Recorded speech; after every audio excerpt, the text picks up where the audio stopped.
Let's go. Okay. All right. We're here. We're here. We're here. Raw dogging. Oh. To say we're behind's an understatement. Yeah. Brad just walked in the door like 10 minutes ago. It was Hey, everybody. it was a long day and a lot of traffic on the way out here. It was my off day, and it was a long day today, too. So, how is everybody? Good? Good. Nice. Okay. The chat's getting real heated. Yeah, Matt's joke just landed. It took a second. It's been a long week. But that's okay. My new name is here. Okay. I missed that part. All right. Everybody here is good. Looks like levels are fine. Everything's good. Y'all just hang out for a while. How's everybody? Check in with us. Yeah, check in. Really behind today. I had to take. I took off today specifically to take my mom to a doctor's appointment, and the doctor's appointment. This doctor is great, but you literally, when you go there, you know you're going to be there for hours. So, so that's where it was, and I had to take her all the way back to her house, which is 45 minutes from where I live. So, got home, took Sophie on a walk, and now we are. I sat here and I was like, let me sketch something out real quick, so I'll be ready to ink. Well, I'm not ready to ink. You guys are going to watch me pencil, and y'all may watch a painful situation here as I'm trying to work out this this scorpion piece. But luckily enough, it's on a sketch cover. It's part of a jam piece, so it's smaller. Oh, are you the first one on this jam piece? Yeah, it's the first time I've gotten to start. It was empty. I didn't know it was a jam piece because of that. First time I'm getting to start a jam piece. So, so yeah, y'all are going to watch me work this out. And I'm still in the middle of doing stuff, so you're just going to have to watch me looking at my phone here for a second. And it's okay. Then we'll get to it. Aaron said his visa application went in today, which is great. Hey, good. Stinker Buns is in here as always. What's up, Stink? How are you? Found out last week that our Pokemon stream, Lee watched the entire thing. Oh, so that's she good. to hear us super nerd out about Pokemon and stuff, which I've been playing Pokemon Blue since then. That's good. And we were we were kind of hanging out Wednesday night, and I was just leveling up. I was grinding to try to catch an Onyx, and she was like, "Oh, what are you doing?" I was like, "Oh, I'm just grinding. That's all it is. It's nothing important." I'm like, "It's mindless. I can keep talking. I can hear. I'm not like fading. Like I was scared. She thought I was tuning her out." And she's like, "Oh no, let me see." And so like I went into this long explanation of Pokemon and going through the Pokedex, and she's like, "Can you show me how you grind in real life?" Yeah. Like I don't know, but she activated that autism gene in me, and I just ran with it. Yeah. Like, let's be honest. But then she showed that the Pokemon company is hiring ecologists, and I was like, I can help you get hired. Let's be honest. Since that Pokemon stream, I've been balls deep in some Pokemon. Not playing Pokemon, but looking at Pokemon stuff, pulling out a lot of my old Pokemon books and stuff, and just really. Mom has a YouTube. Charlene Storms is our mother, so y'all be nice to her. You guys tell her, hey, say, hey, Mrs. Starnes, hey, Mama Starnes. Hey, yeah. She would tell you to call her Mama. That's great. What's up, Cliff? Cliff, if you didn't hear me a second ago, I'm really behind. So you guys are going to watch me try to work out this scorpion sketch I'm doing. I think I got kind of a cool start. We're going to kind of see where it goes, and then we'll get into some inking. But yeah, it's going to be a different type of stream for sure. We've jumped in streams late before, but we're pretty damn late right now. We're pretty behind as far as I was trying to cook some hamburgers for us to eat. They finished. I didn't even grab any toppings or anything. I just grabbed a patty and ate it so I could have something to eat before. And I don't even have my water here. So, Annie said she's watching because they're in different cities. Yeah, you're at a convention in Brownsville, right? Brownsville, Tennessee. I think that's where she is. Kay was telling me about it yesterday because they weren't able to join you because today's Friday the 13th, and Kay, being a tattoo artist, is going to clear like a ridiculous amount of money. Like I meant to say, I was going to start this with, "Hey, happy Friday the 13th, guys." Yeah. Did you wear a Halloween shirt? I did. I wore a Spider-Man with jack-o'-lanterns. You love Halloween. I love Halloween. Oh yeah. I wore a Halloween shirt to mom's appointment today. Um, Cliff, there's nothing you could say in the chat that our mom probably hasn't heard. So Oh yeah, yeah. you're fine. You can post whatever you want. She understands. Second Friday, the first, yeah, absolutely, because we had it in Yeah. February too. Every And day is the same this month as it was in February. So and because of that, like May or something will be a blue moon because the cool. full moons are landing early, and then it's gonna adjust here in a second, and we'll Cool. get a blue moon.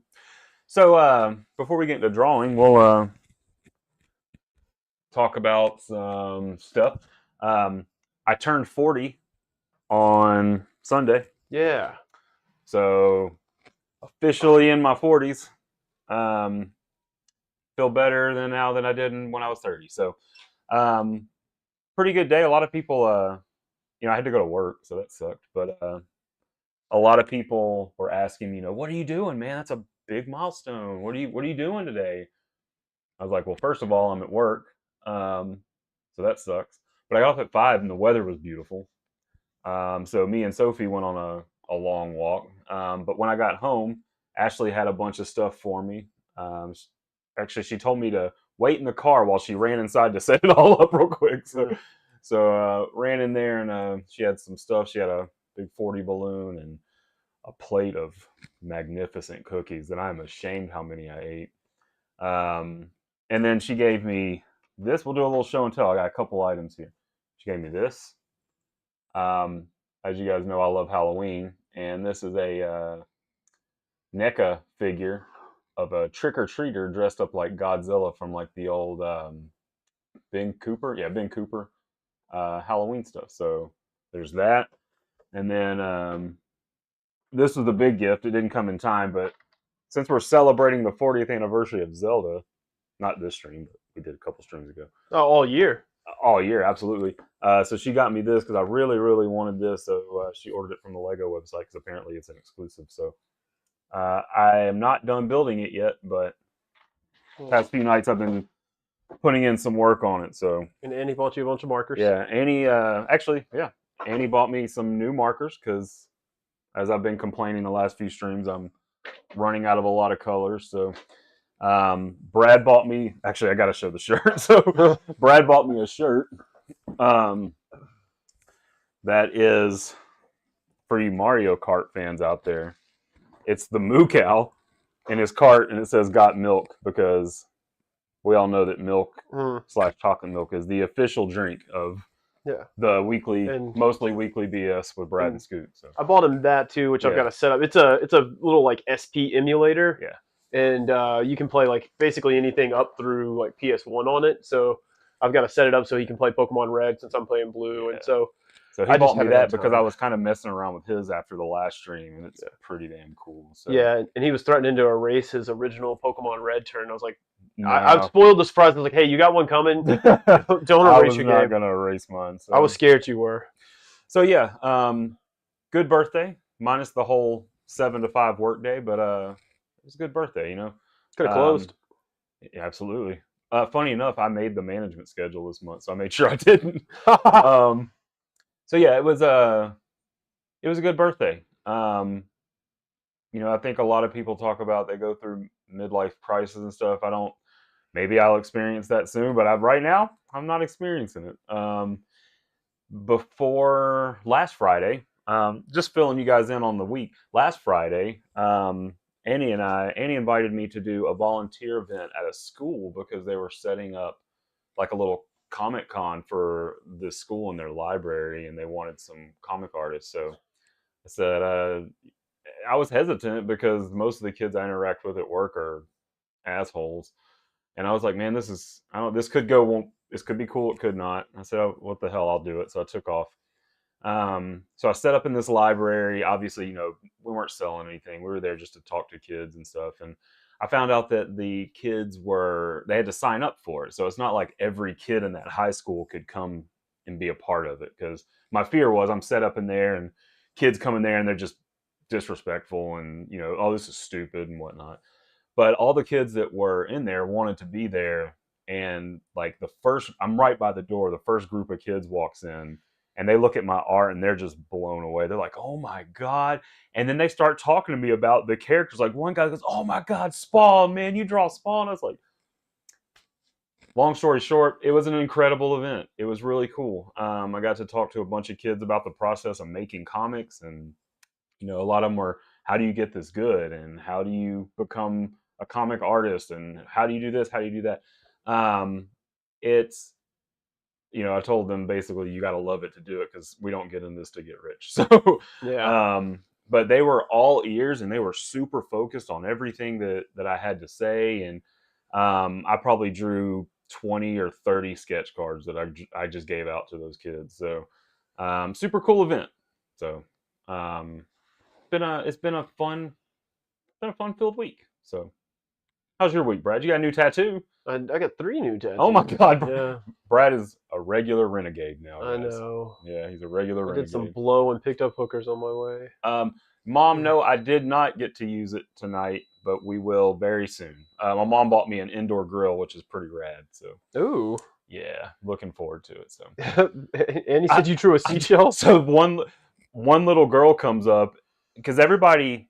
So here's how it went. So they said, how long did it take to draw this? And they were looking at one of the covers I drew, and I said, it could take anywhere from 10 to 15 to 18 to 20 hours. I said, it just depends on what you want to put into it.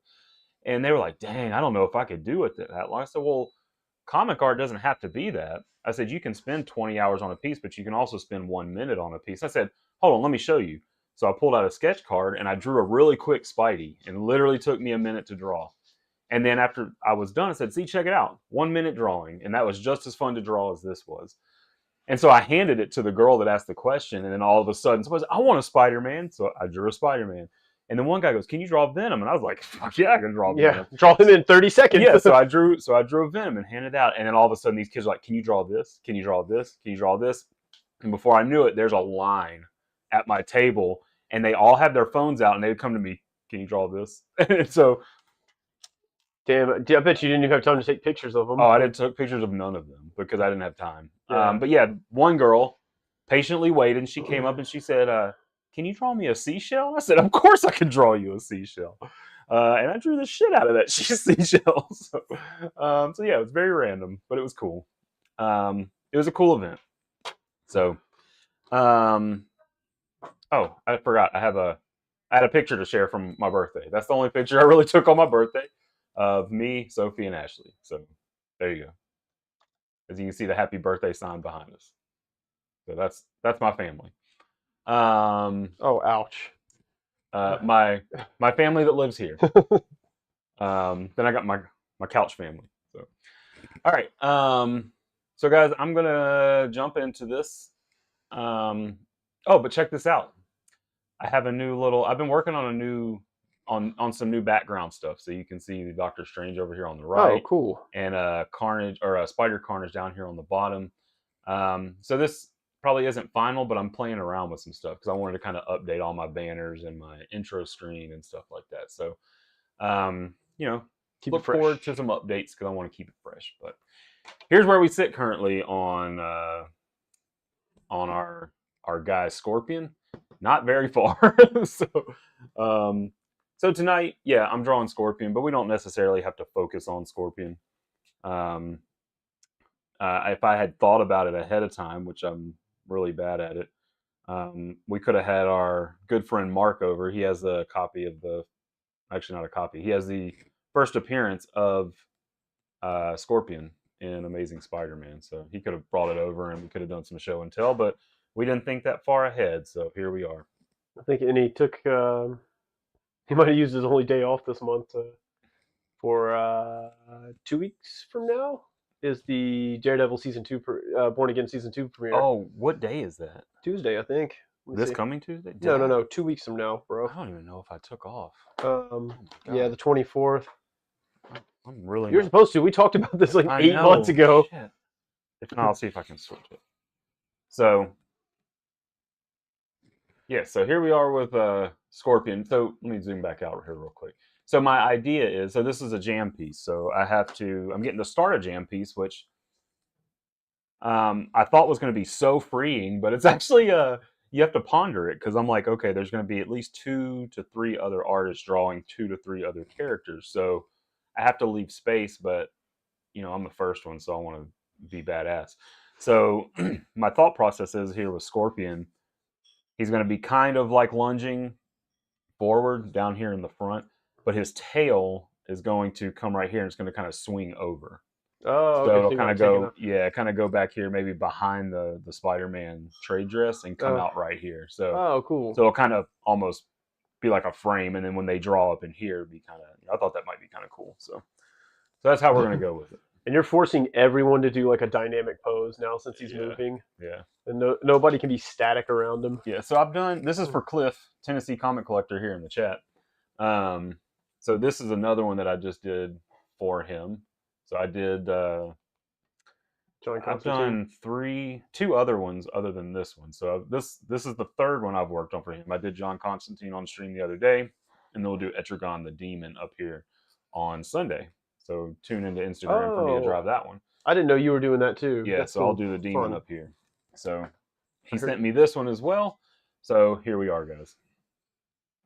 So I'm gonna get started drawing. Y'all talk about whatever you want to talk about, and as usual, I'll chime in when I need to chime in. So. I didn't prep. This is not an evening with Scorpion. I did not prep It's it. I not. did. No, no. This is. I figured this would be more of a chill stream. And I mean, it's anytime I do a stream on Friday, it's a little bit tougher because Brad works. Usually, when I do them on Friday, I try to make it a day that I'm off so I can prep all day. Mm, But today I didn't get to prep since I was busy. yeah, since I was busy today. So, but that's okay. Um, let's see how I can draw on the fly here.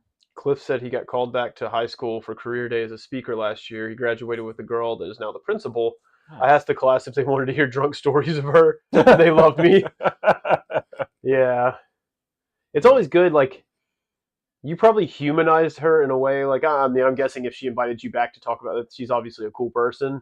But, like, students all the way through college think their teachers are just like robots who, when they leave, they just go into a closet and recharge and then come Yeah. out to teach a class. And so you probably humanized her in a way that makes her relatable and probably helped her kids like her more. And he also said, going first guarantees some artists will cuss you later. Yeah, I mean, obviously I haven't cussed any of the artists because all the artists that I've gotten to do jam pieces with are awesome. But it does make you like, okay, how do I add something here and Yeah. make it? How do I make this work? Man, we were going to so many conventions and meeting so many artists. I remember I took one of what's your biggest sketch pad? It's like 36 by 24. Yeah, So it's like a poster. yeah, it's a And big one. I started a jam piece and I think I split it. I had Scoot do the measurements and he split it into, gosh, it had to be like 24 It was squares. a lot. And Yeah, the idea was to have a list of spider totems and then just go to the artist and be like, you can choose, like, you can mark it off the list as you go and choose whatever spider you want. And Scoot started it. He drew the lines and then he drew Spider Punk for me. And then I just, like, the pandemic hit and then it just kind of, went by the wayside. yeah, it Yeah. just it stopped rolling, and so I'd love to get back to it because it was a fun idea, and like it was gonna be cool to like finish this jam piece that I could frame poster size on the wall after I was done.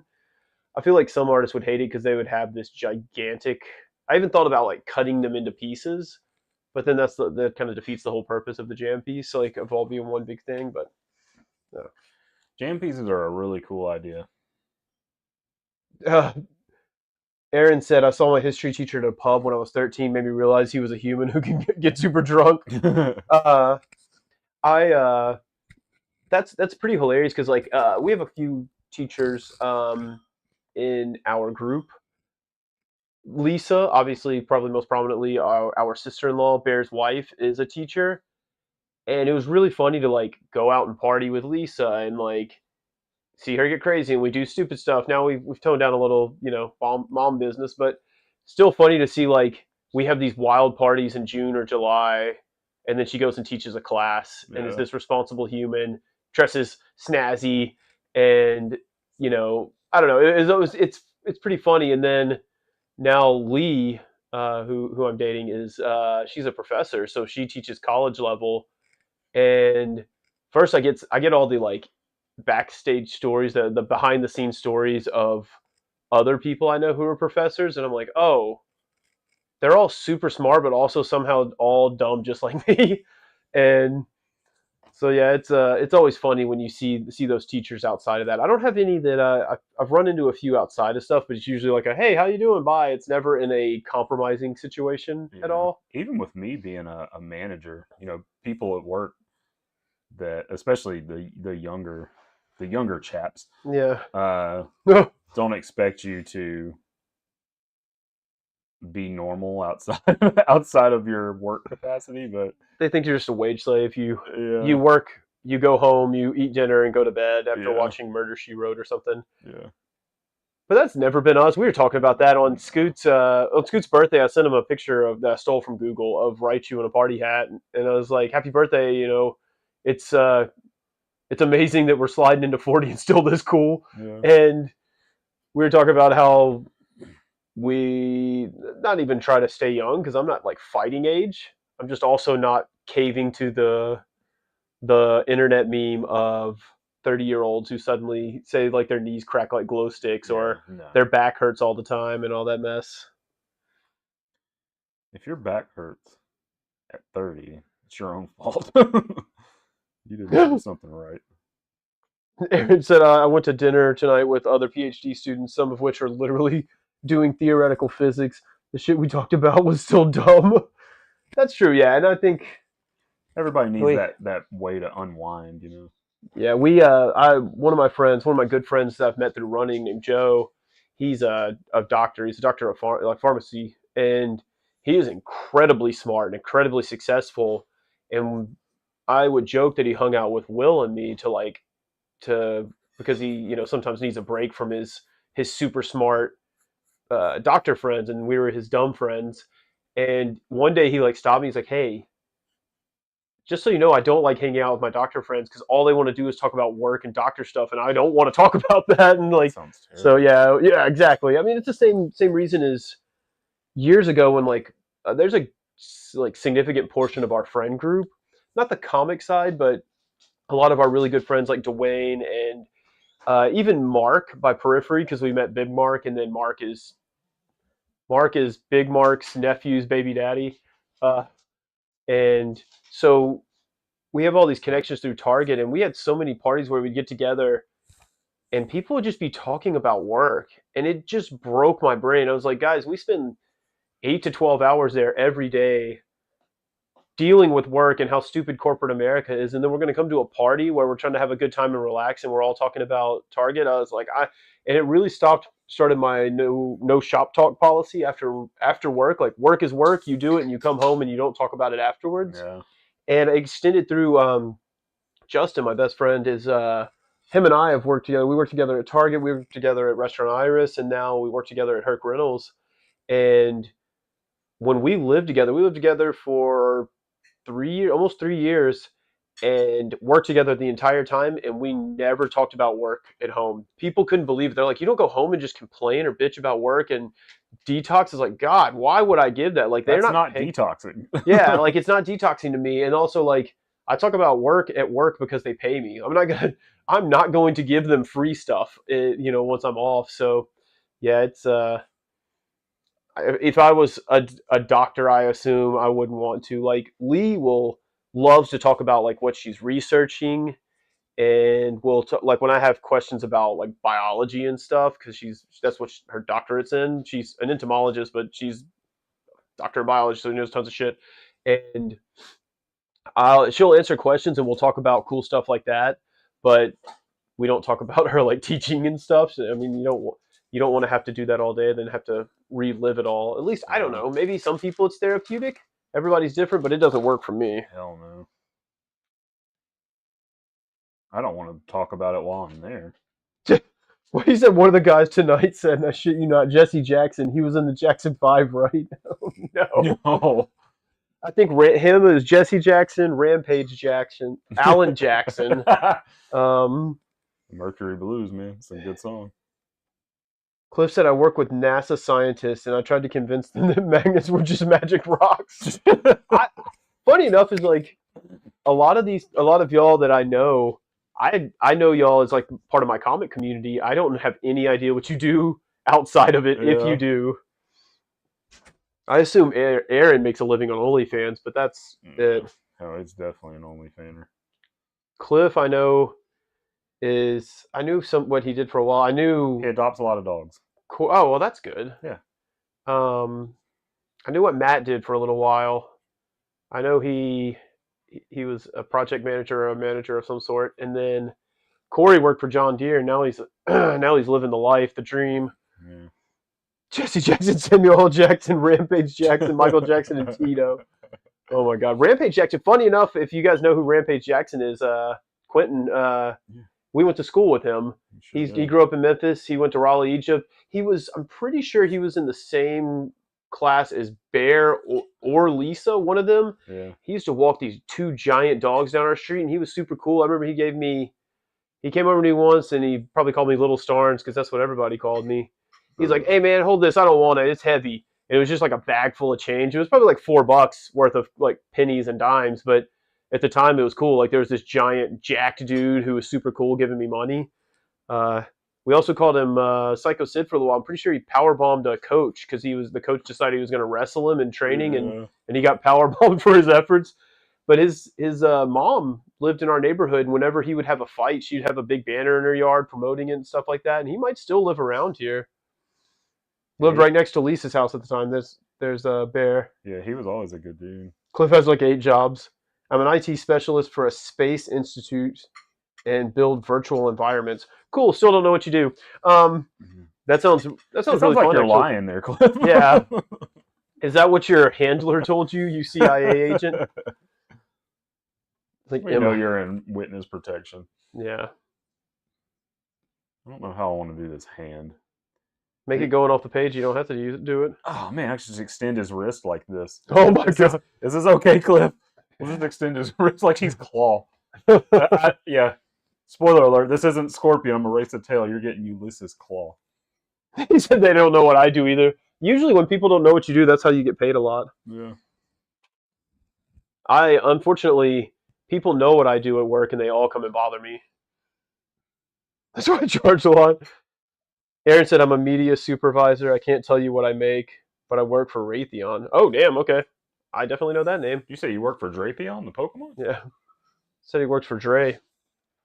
I Oh, man. thought they forgot about you. So that's something. So this is, again, I don't feel old. I don't care about that kind of stuff, but it was hilarious. We got a new guy who works with us, and he's 30, so he's only 8 years younger than me.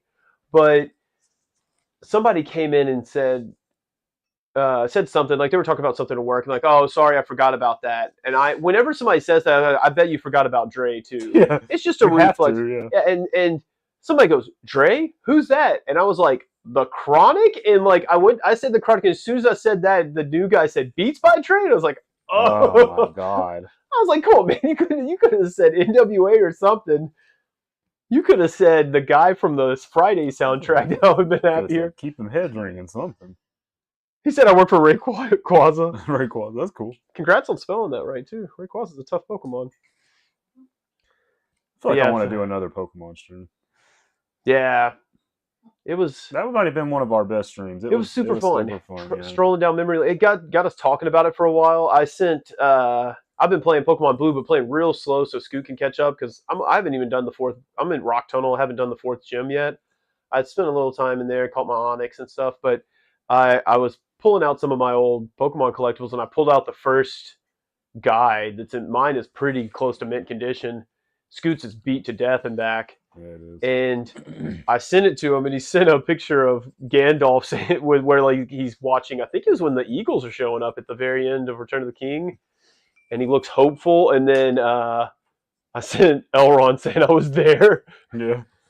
Because man, yeah, we've been there since the beginning. Care does that mean you make people run and you hunt them?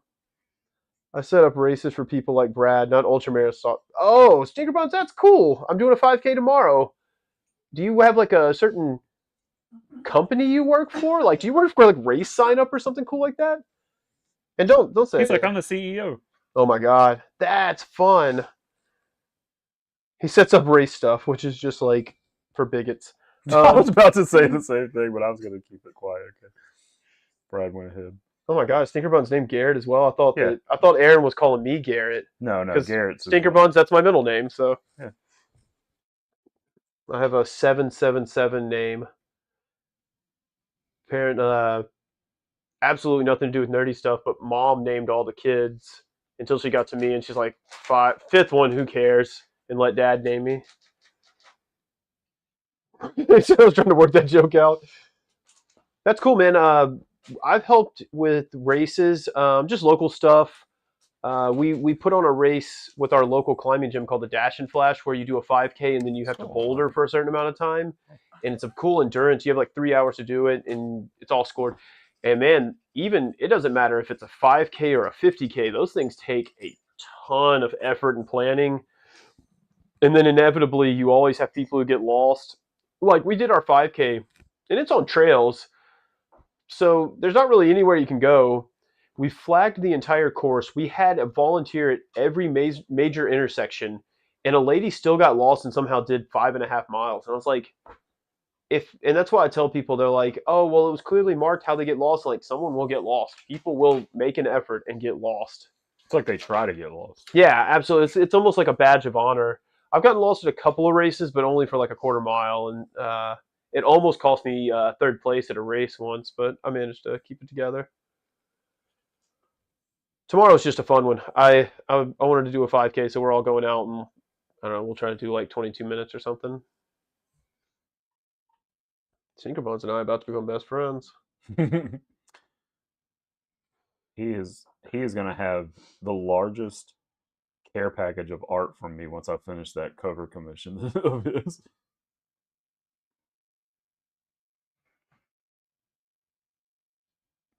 Aaron said I was the fourth, and my parents saw the first name in the book that wasn't just AAH, and said, "Yeah, that'll do." What's the church next door called St. Joseph's? That'll do.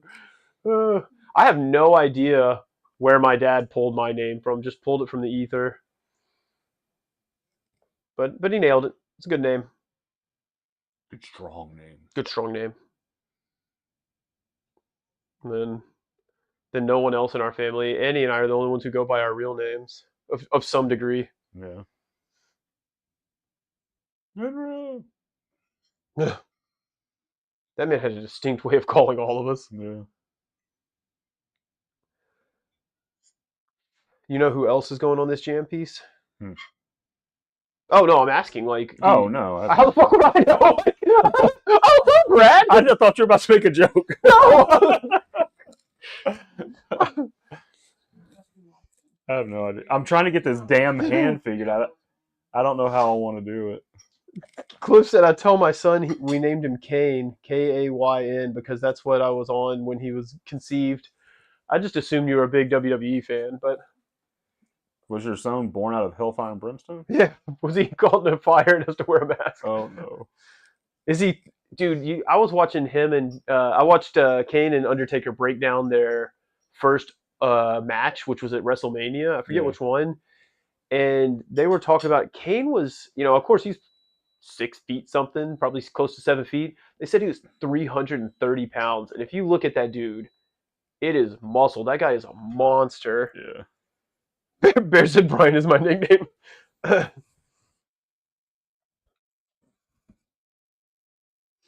I'm still tripping that you thought I was going to tell you who was on this cover. I had no idea. I thought you were gonna say something stupid. No, I was legitimately curious if you knew. Like, is it going Like to be I the thought you were gonna Sinister say Six? something like Sub-Zero or something. Yeah.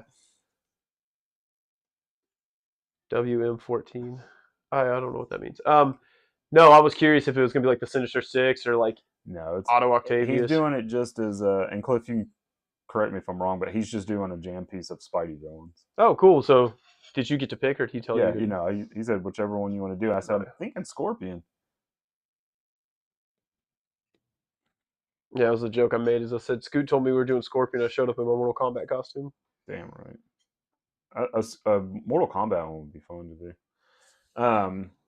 I've been thinking about streams that I want to do coming up.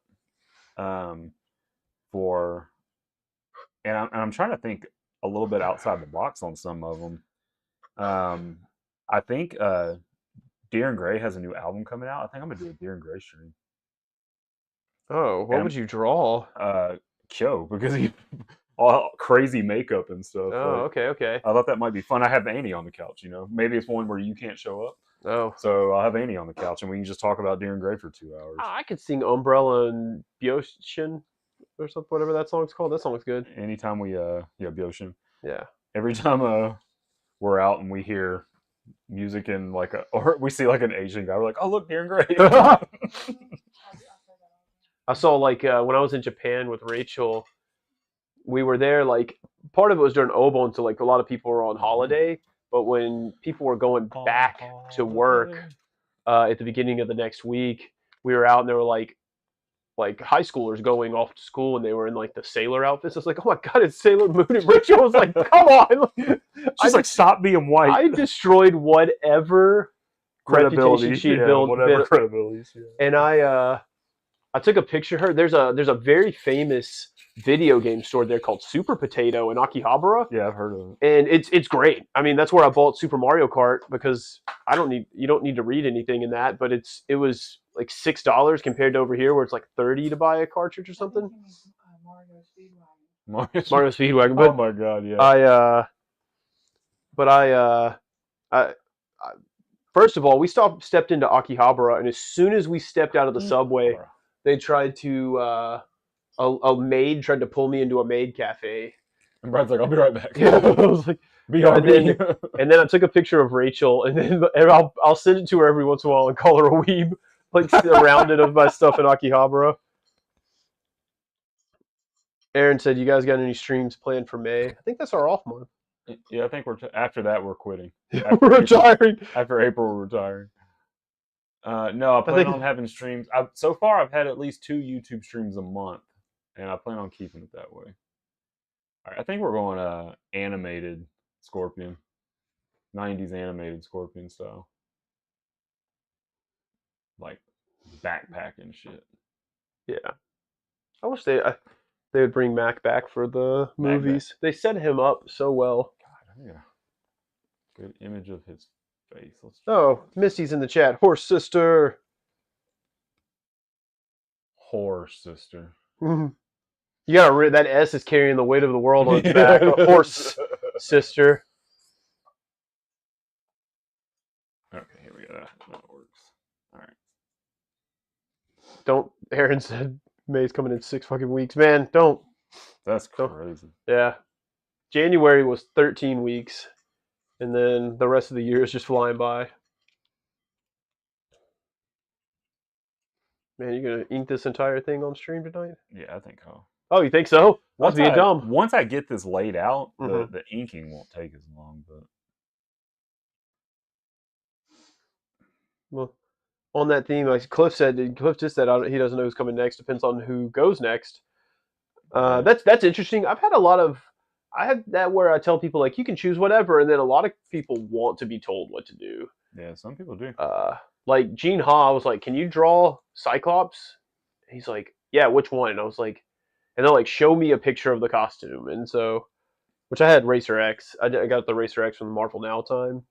Because I like that one of the sweetest commissions you have. Yeah, I like he has custom paper that says Ha on it. Yeah.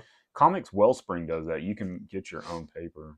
But that if we're talking Spidey villains, what's everybody's favorite Spider-Man villain, and we can talk about those because I always say this is not an evening with Spider-Man villains, but if we did, my thesis would be that Spider-Man's nemesis is not Norman Osborn, that it's Otto Octavius. Yeah. And the reason why we talked about that when I did the Doc Ock stream. Oh, okay, yeah. Well, I don't have to rehash it, but yeah, I mean, because Doc Ock is the kind of dark parallel where he's nothing but his genius. Obviously, like Spidey's got bit by a spider, so he has the proportional strength of a spider, but he's still a smart, like he's a genius, he's a nerd. Except for he had Aunt May and Uncle Ben to raise him, where Otto was abused and his dad was a deadbeat, and then he was picked on throughout his life. And he, as opposed to Spider-Man, who got his power at like 13 and had Uncle Ben to help him learn about power and responsibility, Otto was an adult and jaded by the time he got his strength and his power. And so he's out to prove something, and he's very self-centered and he's egotistical and things that Spider-Man doesn't suffer from. Said Aaron's had always been a sucker for Spot or Hobgoblin, and I do like the Goblin characters. They have cool design. Demo Goblin. Bear said Mysterio based on looks. Oh Doc my Ock. god, yeah, Mysterio. I liked how they did him in the movies. Like, I did I mean, too. it'd be cool if they just went full like carnival guy with stage Yeah, magician and theater. special effects guy. Yeah, special effects guy. But in the realm of the MCU, I thought it was well done. I thought so too. And I mean, I love they gave him the bubble head. Like when they first showed the fishbowl in the Yeah, trailer, I lost my mind. And I think it's one of those things where I like shows where or something where all of us fans we're like, there ain't no way Mysterio's good. We know this. And so we know it's coming, but we're trying to see how it's going to come, and then other people can be surprised by it, yeah. like the non-comic fans can be surprised. But then again, we were expecting that. Like I was watching when I first watched Captain Marvel, I was like, y'all ain't fooling me with these scrolls. I know they ain't refugees, and then they were until the show came out. And then the less said about that, the better. Aaron's a jack o' lantern's fun, basically just another Oh, goblin, but still. bro, yeah, I Jack liked Lantern. I liked the jack o' lantern in oh gosh, Flash Thompson's. Oh yeah, Like they did a he's good like job of insane. yeah they did a good job of making him a good foil and scary as opposed to just like a B-list villain, which I think that's what that run did really well. Was it took like the UFOs and was it Crime Master and a few other people and made them really fun, like scary, and even like pulling Eddie Brock in as Toxin was really cool. They got it the Circle of Four where Mephisto was trying to pick his heir apparent, and it was Laura, X-23, Ghost Rider, Red Hulk, and Flash Thompson Venom. That was really fun stuff. You got into Damon Hellstrom being involved and all that kind of stuff. I thought that's what Rick Remender and then later Cullen Bunn did really well was they didn't rely on huge villains. Like really, the only huge A-list villain he dealt with was Carnage during Minimum Carnage with with Kane Parker, and other than that, it was just give me these B-listers and let's tell a good story, and it was really, really, really fun. I have the first appearance of Jack Lantern on the wall up there. Oh, nice. Yeah, that Machine Man book. Really? Yeah. Why in the world would Jack Leonard be in a Machine Man book? Chameleon can be kind of creepy sometimes. Yeah. From you mean from the Craven the Hunter? Mm. All right, so here's what we're gonna do. Since Craven came out, obviously they're not going to use him. And unfortunately, Chadwick Boseman passed, so we don't have him as T'Challa anymore, which most people think he's going to get recast come Doomsday in Secret Wars. I think they should have. I loved what they did with World of Wakanda, but I wish they had just recast him because I think as good as Shuri was, I think he would have been a great like King versus King against Namor. But I always said if for some reason if in some weird universe I was allowed to write the Black Panther movie, is I would want to do kind of they would end up the biggest sin of this movie is they would have called it Black Panther Kraven's Last Hunt, and it would not be that same idea. But I like the idea of in Wakanda they'll do these outings where like the students or kids, teenagers, and people who are about to either like join the Dora Milaje or join the army or whatever in Wakanda will go out on these retreats into the veldt and the bush, and they'll have to survive, and it's like a little test that they have to go through. And Black Panther congratulates them. They show one at the start of Hickman's New Avengers, and I always thought what they could have done is shown him out with these students training, and then he's congratulating the winners, and then Craven just like butchers all the like young adults and wounds T'Challa, and then while T'Challa's trying to get back to the Golden City, Craven's actively hunting him and trying to take him down, and because I think that would be a really fun, really personal stories of like T'Challa's survival against the Great White Hunter. Yeah. You had to the if Black Panther suffered anything was that the cast was so good you couldn't leave them out at that point. Yeah. So what you do is you have T'Challa missing from Wakanda, from the main society, the Golden City, and with him absent from the throne, M'Baku makes his move, and so then you Mm. have the internal strife of M'Baku trying to take the throne and Shuri and the Queen trying to defend against it, and it culminates with him beating Craven and showing back up alive, and Yeah. yeah. But I thought that would be great because in this day and age, like Craven doesn't make sense because I know people Yeah. still kill animals. They still butcher these beautiful, huge animals. But the age of that great explorer, the great white hunter, is gone. So what would he hunt these days? And it would be superhumans. Oh yeah. He would That'd be the want to ultimate hunt. prove, like, part of Craven's Last Hunt is he wanted to just prove he was superior to Spider-Man. So he beat him in a fight and then stole his identity to show he could do it better. I didn't want that part. I wanted the first part where he was like, what do you hunt when all the animals are nothing? When hunting a lion with a knife is no challenge, what do? Well, you take down the guy who's has Bast as part of his blessing and his power. And I thought that would be a really fun way to send T'Challa into a dark episode and bring him down and remove him from all of the technology and all of the support he had, is just leave him stranded in the middle of nowhere, Yeah. having to fight this guy who's got knives and guns and probably vehicles, and there's you could do all kinds of cool tracking stuff with that. I don't know. I thought it would be a fun way. That would be very cool. He said Aaron said they're looking at rebooting the Sony characters again because of Oh, how it all went. they just give Pubsy. up. It's okay to count your losses. Uh, Bear said Oliver's favorite bad guy is Rhino. Oh yeah. Rhino's a good one. Yeah. We could make him a very adorable Rhino costume with his face poking out. Yeah. Aaron said I had a great Black Panther story where the new heir turned out to be a chav from London South End that I wrote down, but then realized it was just Kingsman. Kingsman was fantastic, so you don't have to rehash that one. Yeah, and I again, is a Namor character. I mean, I have him on my arm now.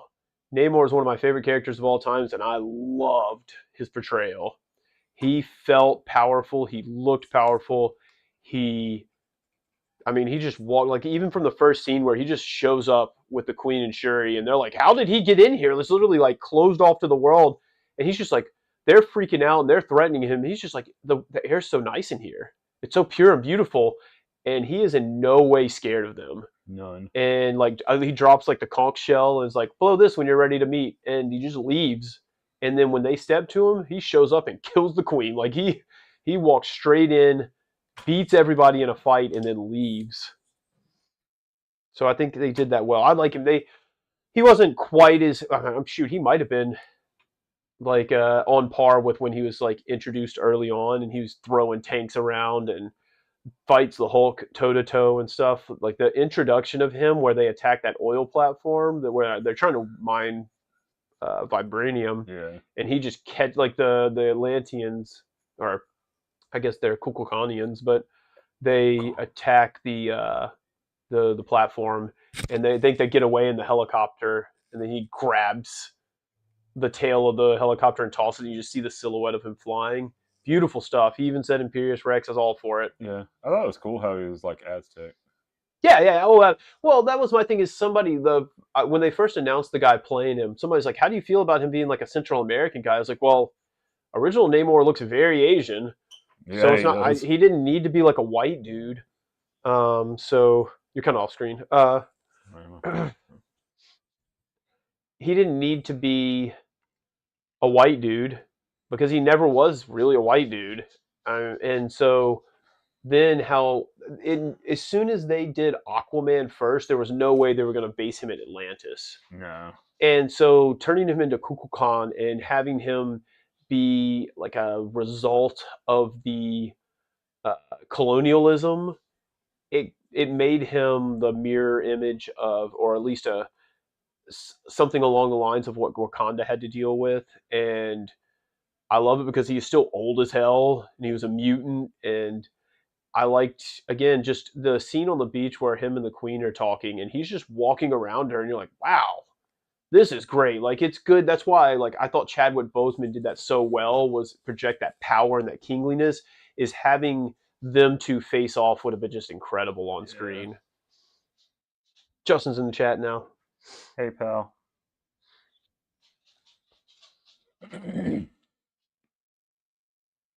Justin and I we're in the trenches all day. I hope you're enjoying your afternoon, Justin, and relaxing. Gotta relax.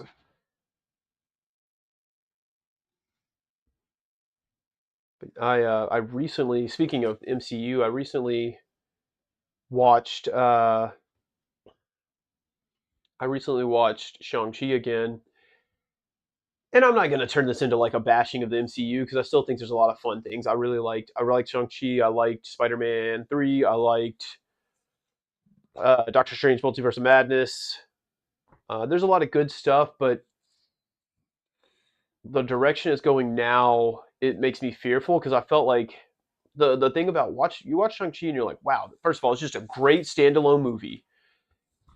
It could have been the Iron Man of the next like wave, next phase, but without all of the heavy lifting Iron Man had to do, where it had to establish the universe. The Yeah. universe was already there, but he established this new character, established the continuing tone, that there's going to be new people, that there's still going to be some legacies like Bruce Banner hanging around, but let you know that there were going to be new faces. And I think watching the end of that is Hawkeye. Like I'm Hawkeye at the end is like, don't give me hope, because it looked like they were going to bring in Shang-Chi. They were going to have Shuri since T'Challa was gone. You had Captain Marvel, who was just barely in the last phase, so she was still pretty new. And then you can start introducing all these characters and then figure out that new dynamic. How do they work as the Avengers? I always thought that you have the new Captain America who thinks that he's the default leader, but then you have Shuri, who's a queen, who thinks she's the default leader. Then you have Shang-Chi, who's probably caught in the middle. You have Captain Marvel, who's been there before him and is the strongest, so she thinks she's. And so you get into this idea of like, I like the idea of them fighting someone who's surprisingly C tier, like a villain that I don't know, who's like Mole Man or something, like somebody who's Yeah. not a threat to them normally and should not have been, but then because they can't, it's not the same thing as the original Avengers who were all too volatile. It's that they all think they're the leader, and without Cap or Iron Man, that leadership structure is gone. And so now they had to figure it out, and that's how you do it. You set them up, and then once they're a team, then you can introduce the Doom, the threat where they need to all be at their best to even have a chance. And Shang-Chi really made it seem like that was coming. It really felt good. It really felt hopeful. And then I feel like it did not live up to that. And now they're bringing in, maybe the Fox merger did it, because now they're bringing back all those legacy Fox characters, Yeah. which is cool. I'm gonna cheer when I see Cyclops when they release that trailer. You better believe I was on my fan forums for Cyclops talking about it. But it's, I hope that the legacy characters, and even bringing back Captain America, who I thought he had a great end of his story, he didn't need to come back. If they do it well, I mean, if you do it with style, who cares? But I don't want them to do it at the expense of the new characters that they did, that I thought they set up pretty well. Yeah. And so that's my fear. And with like no new movie in a while, and they kind of like the shows they let drop off, that I don't know where they're going, and that's really strange. And I hope they stick the landing, I hope so too. but still, I think let's see. Shang-Chi was good. Fantastic Four was, yeah, I agree. Fantastic Four was incredible, and that's another thing is like that, doing them in a parallel world and them bringing them in is going to work out, I think, great. Um, and then he said uh, Thunderbolts was good. Thunderbolts Oh, was Thunderbolts was awesome. up there. Like Sentry is a big favorite of mine as well, and I really liked how they portrayed him, because if you read the Sentry was the best in from Breakout, the new Avengers series with that Brian Michael Bendis wrote, through Dark Reign, like through Siege, where he dies, and you realize that the Sentry is so powerful. I mean, he obviously they'd say he's like a Superman parallel, but he is. If you put him in any world, like no one can beat him, and so he can rewrite reality. He can manipulate people's mind. He is super strong. He's indestructible. Like he fought World Breaker Hulk to a standstill when no one else could even touch him. And the only reason he probably lost is because Iron Man depowered both of them. And so how they portrayed him in that movie was really good because it's what keeps him from being like ruling the world. Basically, is his psychosis.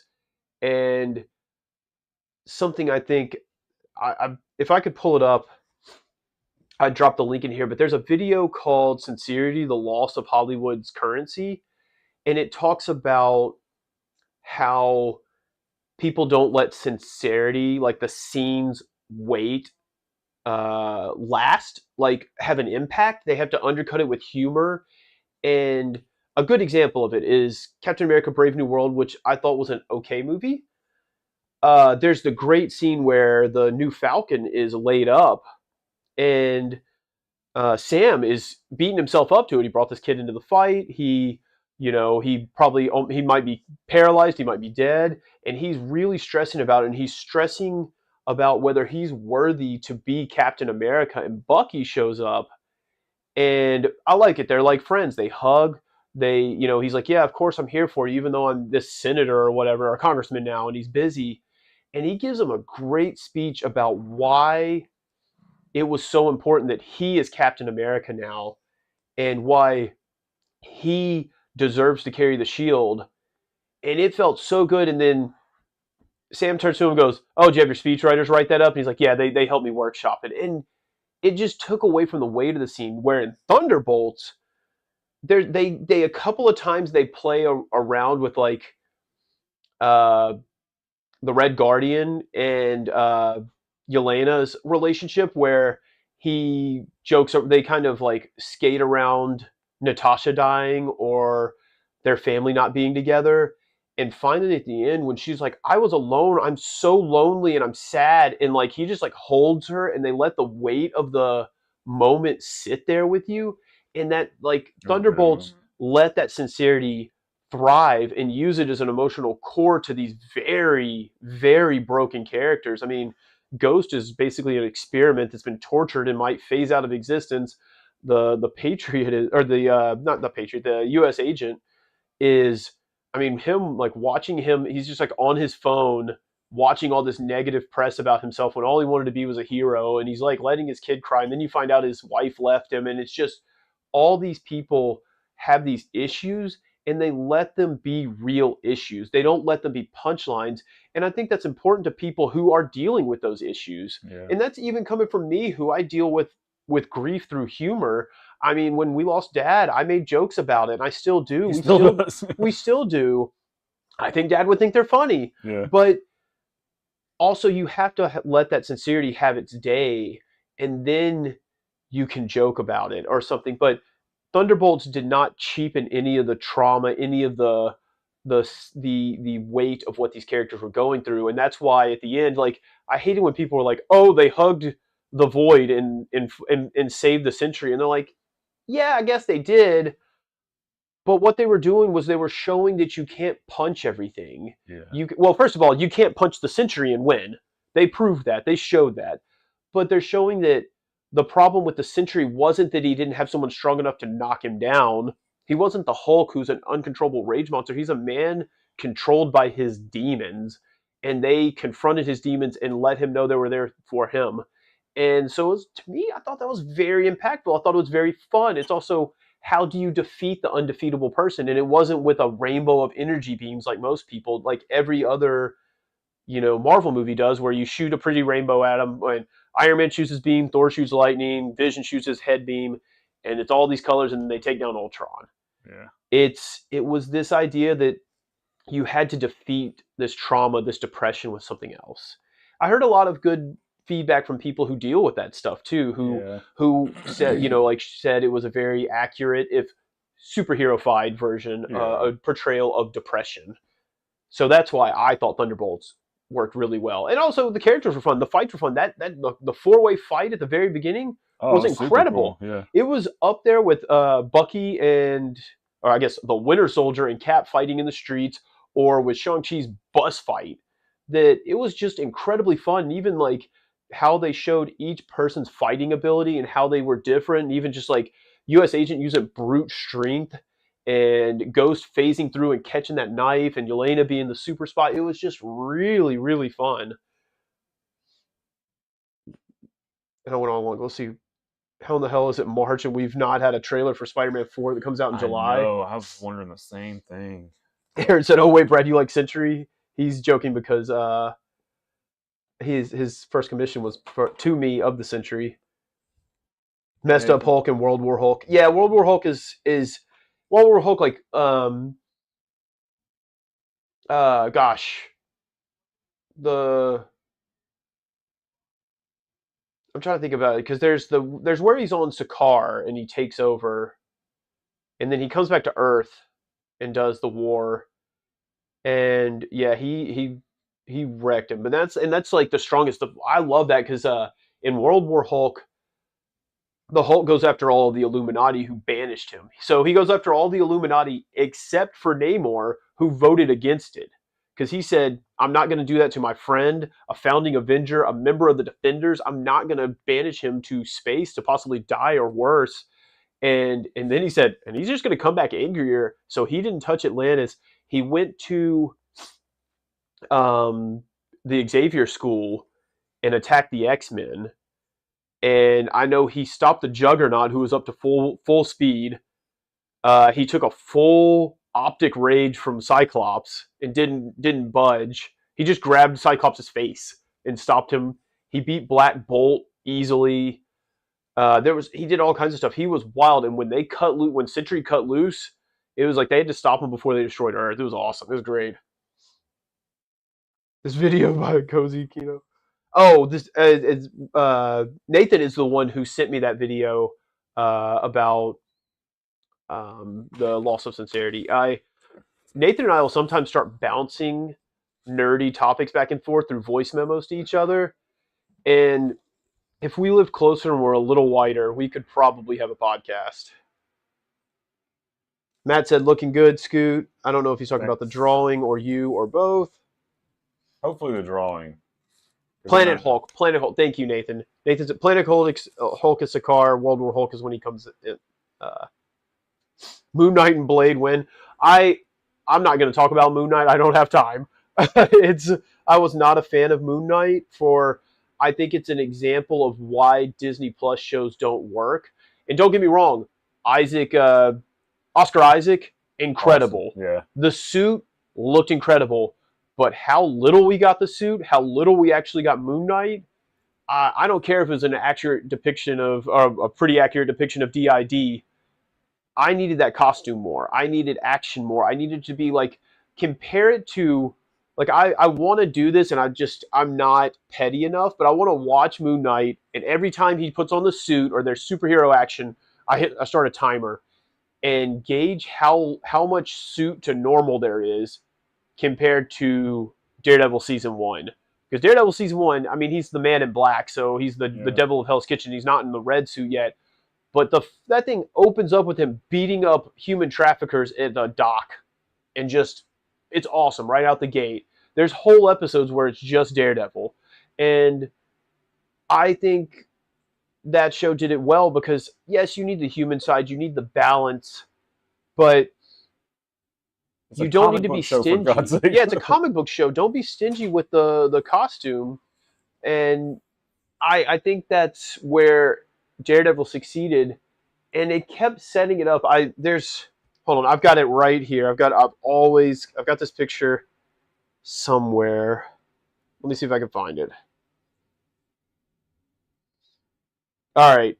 So it said back in the day, there's some tweet some guy put out, said back in the day, if you did a TV show called Surf Dracula, you'd see that fool surfing every week in new adventures. But in the streaming era, the entire first season has got to be a long ass flashback to how he got the surfboard until you finally get to see him surf in 5 minute finale. Yeah. And that's, to me, Surf Dracula sounds rad. That's the topic of next stream, guys. Surf Dracula. yeah. So he that is accurate because there's so much stuff like that. And even if you hear about what they were doing with Daredevil Born Again, was they said he wasn't going to have the suit on until the very last episode for the finale, like the final fight. Why? Exactly. The whole point, what makes Daredevil an interesting character is his duality, his vigilantism versus uh, law, versus being a lawyer, then his beating people up and dispensing justice versus his Catholicism. Yeah. And so, like, the idea that you were going to have 12 episodes of Matt Murdock and then, like, 4 minutes of Daredevil is ridiculous. There's some people you could probably get away with that. Who, like, I think She-Hulk got away with it because She-Hulk is a lawyer no matter what. So whether she was Jennifer, Walters. yeah, Jennifer, or I was going to say Jessica, Jennifer, Yeah. or She-Hulk, she still can play in the same arena. And I don't get. I've heard season 2 where they're like, Vincent D'Onofrio is very open. He's like, season 1 we had to cobble together and do the best we could do because we reshot a lot, but we couldn't reshoot everything. He said this one we're hitting the ground running and it's what we want. I was like, okay, I'm going. Let's I'm see. on board.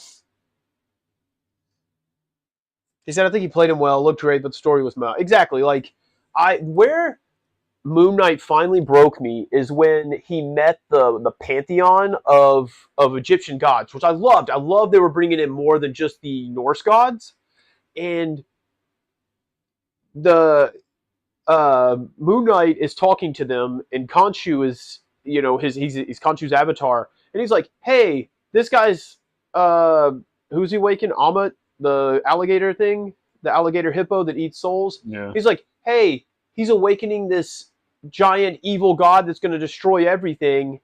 And they're like, "Well, let's see." So they summon the dude who puts glass in his shoes. I don't even remember his name. He was played by Ethan Hawke. Ethan Hunt's Mission Impossible, right? Ethan Hawke. And they're like, "Hey, are you resurrecting an evil god?" He's like, "LOL, no." And they just like, "Oh, see, he's not. We'll let him go. You're lying. You're dumb." And I was like, you just were able to summon him from nowhere, but you can't tell that he's lying. You can't see that he's out actively summoning this guy. And it was just so like unevenly written, and it ebbed and weighed. It just up and down and up and down. And it drove me mad because it's people trying to write like a movie for the time frame. They're stretching the movie. And like if you look at it, if like Moon Knight, how little they showed the costume, the Winter Soldier's the same formula. You open the movie, you have Cap as a human for a second, just out on his civvies. Yeah. Then you have him go and he's Captain America. He's in a suit for the next 60% of the movie. He is not in the Captain America suit. He's still doing some Captain America stuff, but he's not in the suit. And then at the very end, you get him back in the suit. That works when you're doing like a 2 hour, 15-minute movie, not when you're doing 8 to 10 episodes that are almost an hour apiece. That stretches it out so long that you don't get it. So you need to treat each episode like a mini movie that functions towards a greater arc. And they don't do that. Obi-Wan Kenobi suffered a little from that as well. I give it a little more of a pass because, boy, it stuck the landing with that fight. I really enjoyed it. But And Qui-Gon goes. Yeah, Qui-Gon goes. I don't even care if that was fan service. I loved it. Yeah. I'm talking too much. Let's see. I want to see more Jake Lockley and Moon Knight. Aaron said Hawkeye was great. Agreed. Falcon and Winter Soldier was great. I think it was good. Echo was pretty darn fun. Echo I liked until the last episode. I thought, so if you haven't seen Echo, I mean, I guess there's always going to be spoilers here. Echo is a mimic. She can mimic anything she sees perfectly. Yeah. And they changed it to where she like shoots light out of her hands and somehow cured Kingpin. I don't know. It didn't make sense. But to me, like, what would have been great is they showed the opening where she fought Daredevil and she did pretty good, but she still got whooped. And like what you do after that is you show her studying footage of Captain America and Daredevil and Black Widow. You show her watching these videos or even just standing on the sidelines watching these people fight, and then she's slowly learning, becoming this better fighter. And it felt unrealized. It felt like the people had a great vision, and then the corporation got in, the committee got in and messed with it. Still fun to some degree. Born Again was great. I think Born Again was a C plus. I'm gonna say that. That sounds bad. I know a lot of people don't like that, but they teased us with the suit for too long. They wasted. What's the dude's name? Mosaic? Huh? No, the villain who paints people. Oh, shit, I don't Aaron will remember. correct me. Yeah. Uh, and again, remember, I'm not trying to convince anybody to change their opinion. If you thought Born Again was great, I hope you enjoyed it. I just, I felt you could feel, same as Captain America Brave New World, you could feel the rewriting and the reworking, the rewriting, the change of writers, the change of directors, the change of showrunners. You could feel it, and it just felt like several different people's projects. And again, I use this as a comparison. The prequels may not be great movies, but they're a singular person's vision. So at least there's a coherent vision. It may have not have been executed properly. He probably should have had other people direct it, and he should definitely had someone editing with him. But it's his vision, and like Daredevil is clearly multiple people's vision. Yeah. And also, I feel like Born Again, they as someone who curses a lot, they dropped the F bomb too many times. Like they seemed like they were trying to be too edgy because everybody's like, this is gonna suck and it's not gonna be as good or Yeah. as gritty as Netflix. And they're like, we're gonna be more gritty and show somebody's face getting pulled apart. And you're like, ooh, we didn't need to That see was a that. little much. That was a little much for me, but that's just me. Moon Knight, Shyamalan face. Oh, Dwayne in the chat. Hey, Uh, Dwayne. we need to play Big Wet at the end of this again. Oh yeah. Misty said Falcon and Winter Soldier was fantastic. Yep, I agree. Hawkeye's a great one, especially they made it Christmas themed so you can watch it every season. Uh, Dwayne said I enjoyed She-Hulk. I did too, other than how they treated Titania. But I think it was what made it fun is they were like, this is a 30-minute comedy with some lawyer stuff, and they just dropped it in. I like them making fun of the manosphere and all like the toxic dude bros. That was hilarious. When they said when the guy was trying to infiltrate the manosphere group, and he's like, isn't it going to look weird that I have one earbud in? They're like, no, everyone here will. And they just show all these dude bros with one earbud and look around in public or at work, Yeah. and all of the dudes who say, well, people, you just can't say what you want anymore. This used to be a free country. You have one earbud in. There are a lot of really stuff. The Hulk in Avengers 1 for like 5 minutes, but because he steals the shows. Yeah, I mean, exactly. The only Daredevil that matters is Rex Smith in the 1999 Trial of Hulk with Lou Ferrigno. Yeah, I've never seen that, but I know about it. Fun fact about that movie, John Rhys Davies plays Kingpin in that movie. Oh, I've been watching Sliders, a great early or late 90s show. And by that I mean great is it's just fun to watch. It's very like just campy and ridiculous. And John Rhys Davies plays Professor Maximilian Arturo, and he's awesome. Oh, Aaron said his visa's been approved. Hooray! Misty said Brave New World was okay, but I think it got lost at the end. I think you're right. I will say I loved Cap's fight with Hulk, with the Red Hulk. It was good. Because it was again, there's something in Marvel they talk about where you fight the hero plus one. So you had the Iron Man, you had Ironmonger. So he was Iron Man, just bigger. You have Captain America and the Red Skull. They're both super soldiers. And you even had Captain America and the Winter Soldier. That one I'll give a little bit of a pass, but you get that where it's like they just do it plus one. Yeah. You had Iron Man, and even at the end of like I loved Whiplash, especially when he first attacks him at the race. Yeah. But later he's just Crimson Daimon, so he's just big Iron Man, and that's what they say. It's like you had Hulk, you had an Abomination, and I like those David versus Goliath fights. So I loved Sam having to try to fight the Red Hulk and figure out how to beat him. Yeah. And that's where, like, I think the Marvel humor lands is like when the Red Hulk hits him once and he's getting up and he's like, oh, that Bucky's full of shit. I should have taken those serum. Yeah. Like, that was a great time to make a joke. That's when you make a joke is when you're in the middle of battle, like trench humor, where you're like, I'm about to die because there's a giant red rage monster killing me, But I'm gonna make a joke about not taking a super soldier serum. Yeah. Uh,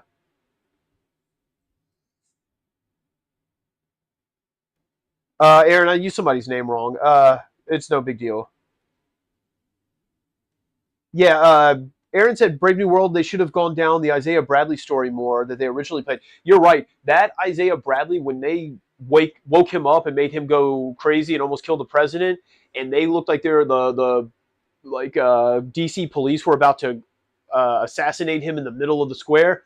I was puckered up. I was so scared for him.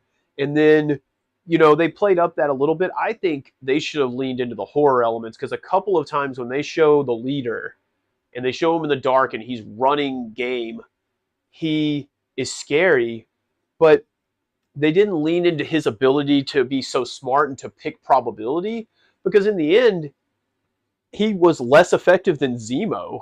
And you're supposed to be the super genius who can predict everything. Like I loved when Sam showed up at that base and the leader said, I can't believe you're here. I had an 86% probability or something. I don't know that you were going to turn around as soon as I threatened Isaiah. And I was like, oh, that's cool. He's playing all these odds.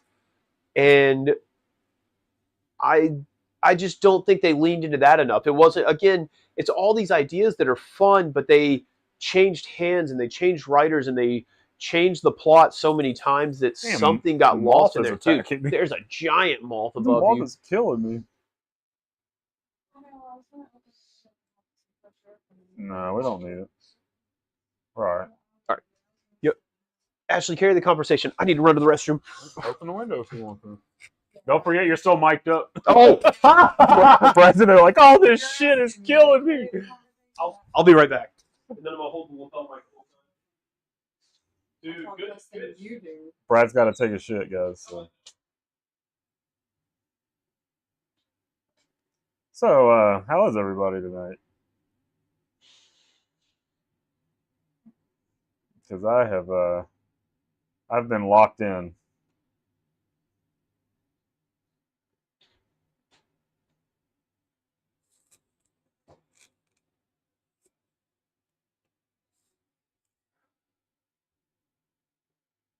I've been very locked into this.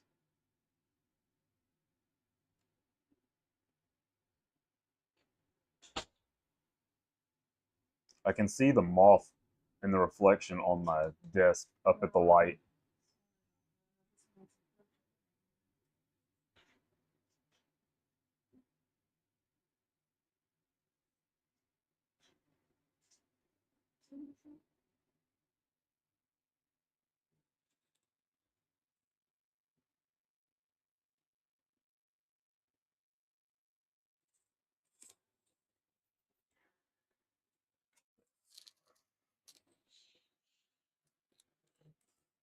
I hadn't even looked at the stream. Let's see what's going on, guys. Stream health is excellent. We're good.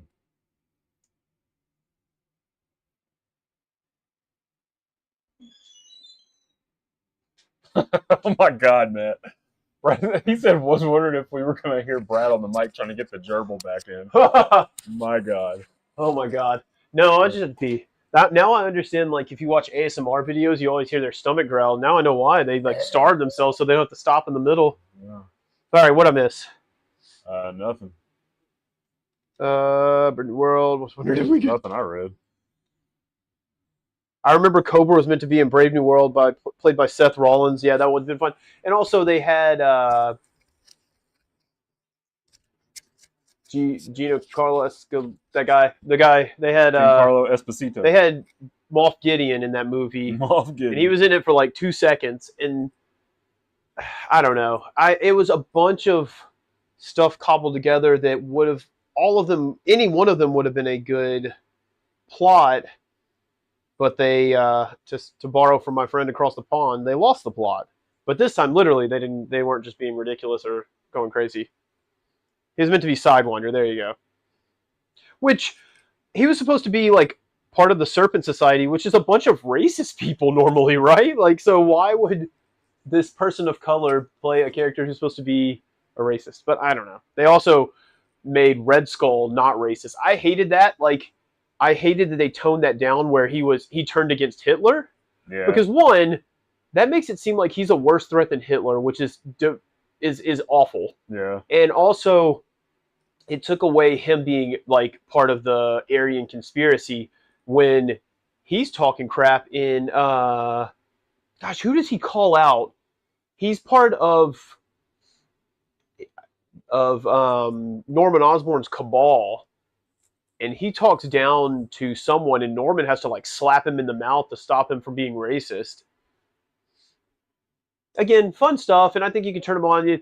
This is definitely analyzing and maybe over analyzing, but I think it's always for us people who like comics and like nerdy stuff and like dissecting things. I think it's always worth figuring these things out. Uh, I last week I talked a little about how I read the dress. I was reading the newest Dresden Files book, which I finished, loved it, and I got morbidly curious to watch the show, and the show is just not good. It's not a good adaptation, and I don't think it's a good show. That being said, I think like the actors are doing their jobs, but it. And I watched the first episode, and I was texting Annie during it. And I was like, "This is terrible. Like I don't. I'm 10 minutes in, and they've done so many like the dialogue feels unpolished. The everything is so just like the plot is pushed along instead of allowing it to grow organically or flow like an actual story would. And I was like, I don't think I'm gonna watch anymore. I watched the next 4 episodes, and my brain was just trying to figure out what wasn't working for me. Because of course, when we talk about these things, we try to say this is what worked for me, this is what didn't work for me, instead of just trashing other people's art. Uh, I try to change that. Like even like I'm not a fan of the Beatles. Sorry, Aaron. And I don't say I hate the Beatles. So like I don't like their music. Yeah. It just doesn't work for me. And so I was trying to figure out why this Dresden Files show. Try to detach myself from it being related to the books. Why was the show not entertaining for me? And I think there were a lot of reasons. Annie said, or Annie, Misty said, sorry, I pulled a dad and called Misty Annie. Brian, So Brad. I think we need a second season of Hawkeye. Maybe get a lot of backstory before Avengers 1. I think they're doing a second season. They Brian, really? got Kate Bishop back, and they weren't going to bring back Jeremy Renner, and that seemed like a huge mistake. I like Kate Bishop. Yeah, Aaron said there were so many theories about who Gina Carlo was going to be Xavier and stuff. Then gets put into Sidewinder, and then they didn't even make him look remotely like the character. Yeah, I remember he would go to conventions and just like name drop. He's like, "There's been a lot of talks about maybe Charles Xavier or Yeah. Doctor Doom," or they're like, and then when he was talking about his character, he's like, I'm going to bring a new dimension to this character. It's going to be something I've never seen, and obviously they set him up to where he could come back. But just like Shang-Chi with everything that was dropped, we haven't seen anything since. So what are we doing with him? Where is he going to appear again? Is he going to appear again? Or is he going to be like where they set up Crossbones and then he's a setup for the next movie? He's not in it as a real villain. I don't know, and I think so. We have to address the elephant that no one likes to talk about, but a lot of this was affected by COVID because so much stuff was just stopped and then derailed and then reshot, and then they had time to change stuff, and it was like the reverse of the Snyder Cut, where he had 5 years to listen to everybody trash his crappy Justice League movie and then correct it and claim that was his original vision. I will die on the hill that that was not his original vision. I will die on the hill that, yeah, he probably had to make some sacrifices, but I think it was just a bad movie, and then he got to listen to everybody complain, and then he fixed it, which was still boring. It was longer and boring, and did not capture the essence of the characters, which I don't know a ton about, but I know enough about DC characters to know it wasn't. But like, I think Marvel did the opposite, where they had all these movies that were half made or half written, and then they're like, well, we can't make anything right now, so we're just going to rewrite stuff and change stuff and move stuff around, and then some of it was just creative people have to move on, they have stuff to do. And so a lot of it was a direct result of that, but they could have I feel like Marvel already had the formula. You created the formula. You just needed to plug in the values and create and print money, and they weren't able to do that. Uh, I feel like you're in here making a pallet and this fan on. I feel like I'm about to fall asleep. Jeremy Renner's been. Aaron said that'd be fun, but Jeremy Renner does. I don't think Jeremy Renner has the strength anymore. And Misty said I saw an interview and he said he was approached, but it was right after his accident. But he That would consider. accident was crazy. Yeah, and he even said that he turned it down once because they didn't offer him much because they was going to take a diminished role, which is fine. Yeah. Let Kate Bishop come in there, be the main story. But like, man, I love Swordsman being in it. Oh, I did too. Yeah, he was cool. He was great. I liked him with the LARPers. The LARPers were so cool. Oh yeah, That was a fun scene. He did not want to have fun at all, and they forced him to have fun. It was really good. They retconned his wife being Mockingbird. When Mockingbird technically is, I'm going to get on my high horse and they say they're messing with continuity because of Agents of S.H.I.E.L.D. Mockingbird was in there. Bobby Morse. He said, "Did I see Swordsman in the Born Again trailer?" I think so. I mean, he was obviously they had captured him by the end of the first one in their little like alligator Alcatraz that they predicted. But I thought they were going to kill him in Born Again, and I was going to be so mad because they set him up to be such a fun character. So I hope he's in the next season. I love Jessica Jones is coming back. I'm a big fan of her character. I still never watched those shows. Oh, really? Yeah. The first season is incredible. I think the second season's good. The first season's on par with the Daredevil ones. Like it's fantastic. Yeah, I never watched that or Luke Cage. Doctor Who playing. I'm blanking on actors' names today, and it gives stuff for people to shout in the chat. He played the Purple Man, and it was great. He was scary, and he said heard all the Defenders are coming back, same cast. I've heard that too. I would love it. Mike Calder was great as Luke Cage. I'll tell you a perfect way of showing like allegiance. I love when you show characters like character alignments, like on the nine panel grid of lawful, neutral, and all that. I love when you show those in interesting ways instead of just going Superman's lawful good. You show him, like in the movie, you showed him where he wanted to save the kaiju and get it off planet. He saved the squirrel because he saves everybody. And I think one of the best instances of like putting two characters diametrically opposed to each other is Frank Castle and Daredevil in Daredevil season 2, where he has him chained to the smokestack, and they're just arguing about their ideologies. Like, you hit them and they get back up. I hit them and they don't get back up. They stay down, and they're arguing about it, and Daredevil is like trying all of his lawyer tricks and is trying to therapy him and all this, and it's this great idea of like, I guess he's chaotic good versus neutral good, because he can't be completely lawful because he's a vigilante. But my favorite subtle scene in ways you can build exposition seamlessly is Jessica Jones season 1. Luke Cage is in it. He cameos in it several episodes. Yeah. But she meets up with them. I forget why, but they're across town, and she's like, I'll walk, and he's like, it's all this, and she's like, I'll take the bus, train or whatever. He's like, this time of day, he's like, come on, I'll give you a ride. And he's on his motorcycle, and he hands her his spare helmet, and she looks at it like, we're superheroes. Yeah. And he just goes, it's the law. Yeah. And to me, that perfectly summarizes both of their characters, where Jessica Jones is like, I'm super strong, I don't care about the law, I'm depressed and drunk most of the times, who cares about a helmet?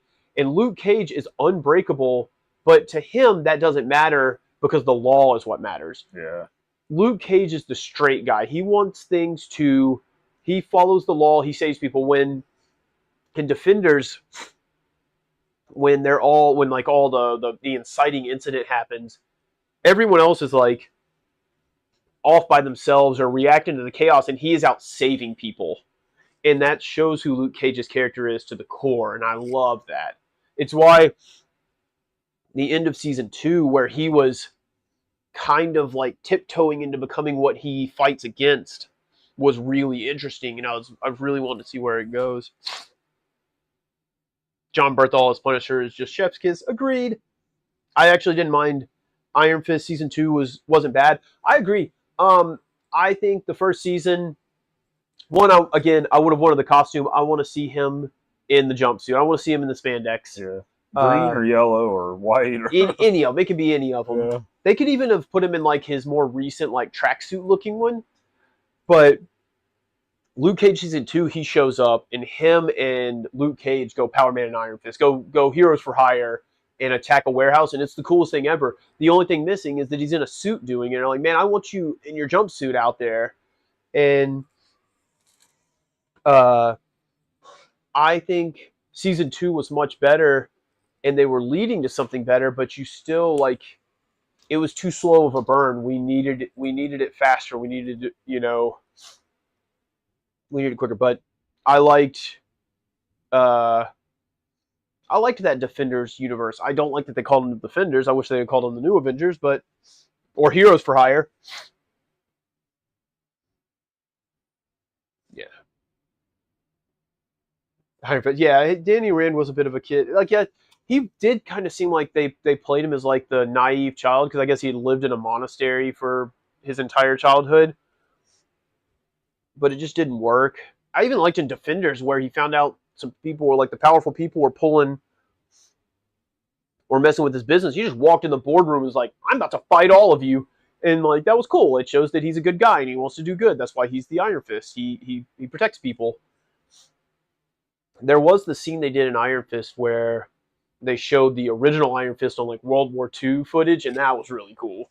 That was a really fun scene. I think I need to go back and watch them. When you watch that, you watch that scene, you're like, this is what we want. Give it to us. Yeah. And with Daredevil, you never had that. You never saw like, I think Daredevil Born Again, one of the biggest things that made me sad is, like, I've read Brian Michael Bendis. I knew White Tiger was gone as soon as they popped him up on screen. He was going to get shot. How they did it was different, obviously, but I knew he wasn't going to make it. But I wanted to see him in action, but all you got was cell phone footage of him or like one quick news clip. Yeah. It was a cool costume. He was a cool dude. Show him a little bit. Make us really care for him. They did that great thing at the end where they played the songbird singing over him dying, and it was sad, but you didn't have time to connect to him, and you felt it later with his niece coming in and missing him, but you didn't feel it as much. You didn't have time to connect with him as much. I don't know. And it was even sadder when the actor really died. Yeah. Yeah, that was really sad. There was a curse there for a while, because then the guy who played Balin Skoll died right after they launched Ahsoka, which that was real. I've got to watch the final episode. I rewatched Skeleton Crew, and gosh, I love that show. Goonies in space all day. So good. Man, you weren't lying. You got that penciled in and just started wailing on it. Yeah. You doing any color on it? Just inks? No, just ink. All right. Figure we bring it back to art, since this is the whole point of it. I kind of didn't get to join in the conversation because I had to get locked in. So. Oh, that's fine. At least it wasn't one where you were solo. You can lean on me a little bit. That's when Kay was doing my Starbird yesterday. They just went silent, and I was talking, and I just heard like a loud sigh, and Kay was like, "Okay, I had to focus because this is a perfect circle." Now, like obviously when I move my arm, it isn't, but how it is when my arm's at rest, it looks pretty crisp. So I was happy about that. Aaron said I may go back and rewatch Iron Fist and Defenders. I love Defenders. I didn't like the bait and switch with Sigourney Weaver where they introduced her, because I thought they did a great job of establishing her and making you hate her a little bit, but also sympathize with her, where she is like this evil person who's been pulling the strings for centuries. but now she's dying and she doesn't know why, and she's trying to figure out why. And then they're like, nah, actually, Elektra's the villain. And you're like, oh man, come on.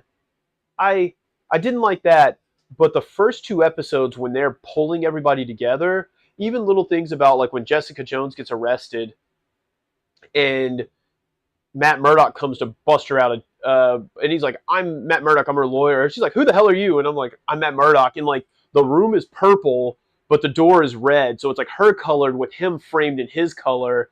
And then the hallway scene, for whatever Disney does, for all of its sins, it can do a hallway They scene. love some hallways. Whether it's Darth Vader or Maul or Luke or the Defenders or Daredevil in season one, if you're coming down a hallway, you are in for a treat.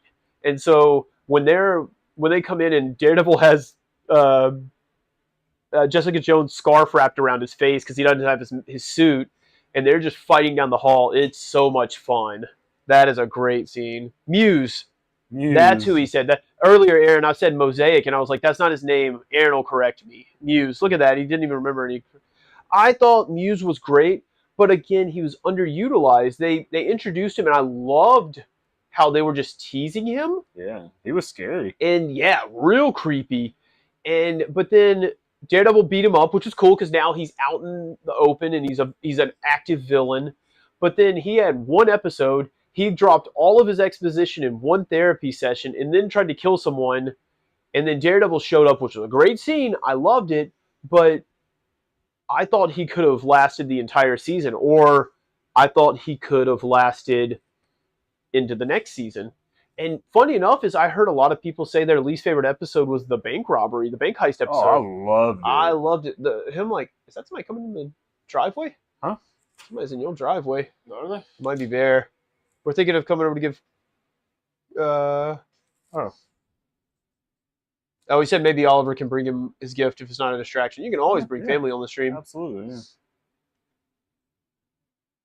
Oh, whoops. He said I don't want to tell Scoot though. Whoops. Mommy, act surprised.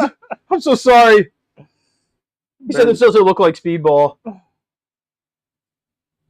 Aaron said my brain branked, but I did want to say I just love Skeleton Crew. To me, Skeleton Crew was so fun because it attached to the wider universe, but it was just a self-contained story. I was waiting to see Hondo in it. I was waiting to see any of the pirates. And none of them showed up. The one that was in The Mandalorian showed up, which I thought was a cool little connector. I liked that the X-Wing pilots weren't the two X-Wing pilots from all the other ones. Dave Filoni and Trapper Wolf. Yeah, Trapper Wolf and can't remember the other one. Tiva. Yeah, Tiva, yeah. Because like somebody said, there has to be more than two X-Wing pilots in this universe, and I liked Kim, that weird owl. I liked Cathalops, the weird, Lovecraftian monster who just wanted to be told stories. I like Tack Rennard being this pirate captain that everybody knew about. Jod Nondawood was Jude Law. First of all, Jude Law's always dreamy. I liked that he was one of the truly morally gray characters because, I mean, like he was threatening to kill children, but also he had a sad story that you kind of sympathize with. He was a Boken Jedi and had to watch his master be murdered in front of him. It's just like he was taught that the world was cruel and cold, and you had to take whatever you wanted. But still, he kind of had a soft spot for the end. And then they didn't wrap everything up in a nice, neat bow. If they wanted to do a season 2 or wanted to do more, they could. But also, they could just let it hang. Oh, I loved it. Yeah, so good. Aaron said, I'm glad we didn't get a bunch of, hey, look, it's this character. Yeah, Glub Shido is what you're talking about. Like, you don't want Glub Shido in every episode.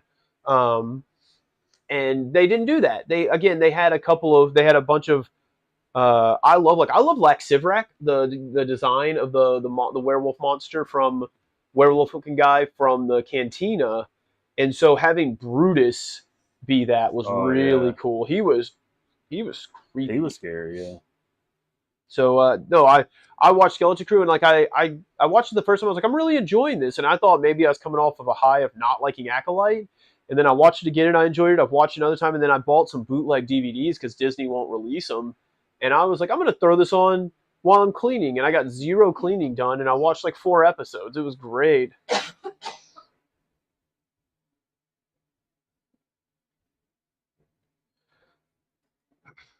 But we're gonna be hopefully eating well this year with Star Wars. We got Maul, yeah. Shadow Lord coming out, then I am Mandalorian so and pumped. Grogu in theaters, and then there's rumors Ahsoka's going to be coming out at the end of the year. I feel like it's going to be early next year. Something else is coming out. I feel like that I'm forgetting. Star Wars? What's that? You saying Star Wars? Yeah, Star Wars wise. I don't know.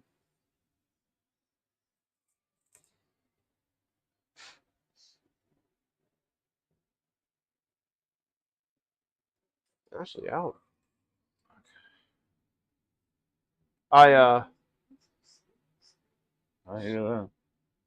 go to sleep, little baby. Go back home and mind your paw. Damn, we're in a tight spot. That's a great movie too. Oh yeah. Oh, the Odyssey. Yeah. What you got left is tail, some face stuff. Just some rendering, yeah, and the tail up here. Oh, we're at 42. Yeah. We'll be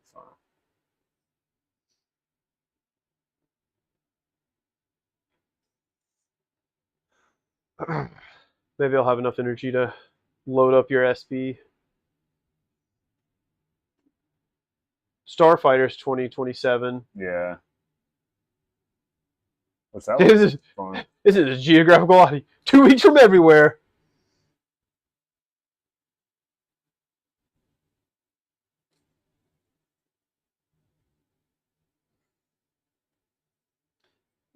There's a lot of the. We're gonna do "Oh Brother, Where Art Thou." When's the anniversary of that? Yeah.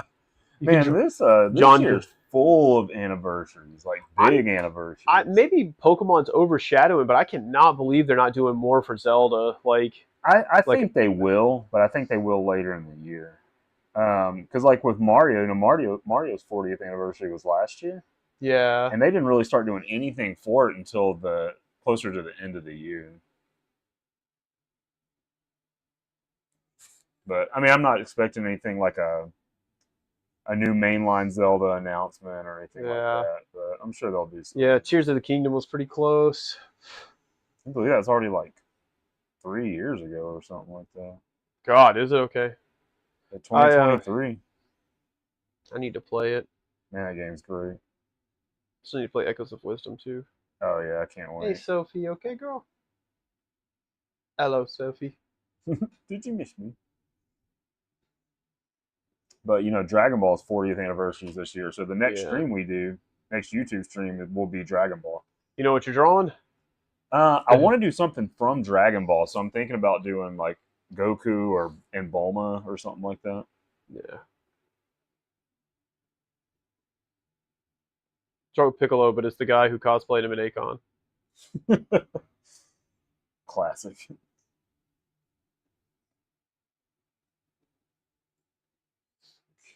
That'll be a fun one. Yeah. I'm gonna come dressed as Goku from No, just stop. from Evolution. Can't believe we went and saw that in the theater. Okay.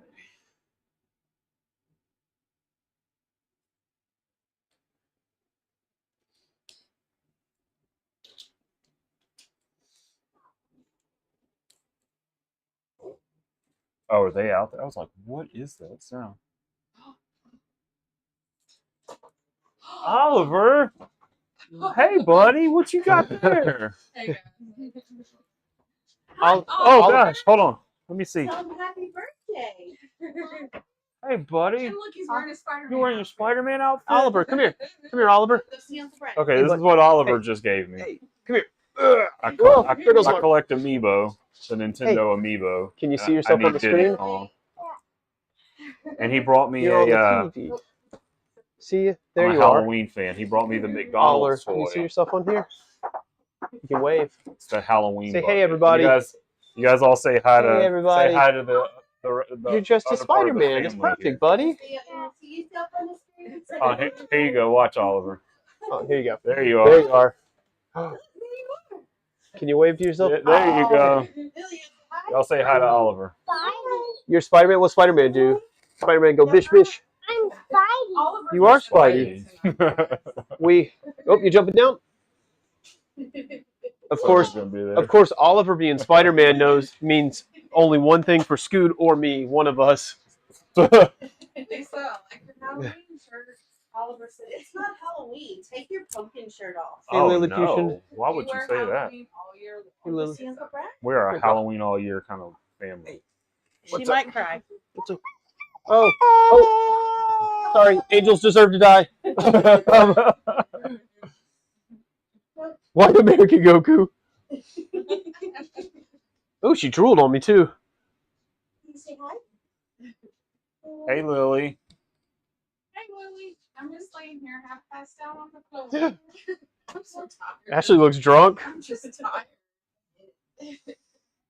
It's been a tiring day. Scoot's hitting the home stretch here. Yeah, we're We'll almost. let y'all finish. He wanted to come He's see almost your done. present. He's Yeah. almost done. Yeah, He wanted to come Yeah. see your present. That's okay. I haven't seen Oliver in a couple of days. yeah. It's been a while since I've gotten to see him. So. I haven't seen him since the zoo. Aaron, that's not. Aaron said you made her cry so fast. That's just Lily. Yeah, that's just Lily. Her and I hang out all the time. Lily doesn't like anyone but me. She did when I give her Tolerates milk. Brian. When I give her milk. Oh, Oliver, oh. ooh, Spider-Man. Oh. Come here, Spider-Man. What you got? Who is that? Is that the real Spider-Man? Bish, bish, bish, bish. Oliver, when he does the Spider-Man Oliver. hands, he says "bish bish." Yeah. Bish bish. You're Spidey. Oh my gosh, is that Spider Dog playing with you? All right. Sophie's all over you. Sophie, who is that? That's not my fault, Aaron. Kids love me. Oliver loves you. We love playing with Oliver. One day Lily will love everyone. Yeah. We love When playing she's with a little Oliver. bit older. Yes. Oliver loves when. So I have an adult beanbag in my room, in our game room. Adult size beanbag. Yes. Otherwise, it sounds It's like not you just said shaped like an dildos adult on it. dildo. So it's a giant beanbag, and he loves when we just pick him up and launch him at it. Oh yeah, he was several months old when I saw Bear chokeslam him on some pillows, and I was like, oh, game on. We haven't stopped since. Oh, Lily's joined in the fun now too. Oh yeah, I saw them like in their little soft pad, tossing stuff around. Yes. Lily, there's a lot of stuff in there, isn't there? Scoot got the Finger stuff. going. She's Oh, now you're gonna Using- wave. using the force on Scoot. I think I throw her Bear and I glasses throw her off. So Oh. it'll be easy. Sophie cleaned her entire face. Say Sophie doesn't know how to lick right. She just knows how to lick. She got to do a weird lick. Man, you're killing that rendering fast now. You got You gonna your lamps in shot. Lily, I My want what? to see Oh. you walk. She's laughing at Sophie though. Sophie's funny. We take Oliver and Lily to all like the Star Wars re-releases, and Yeah. they don't have a chance in hell of not being nerdy.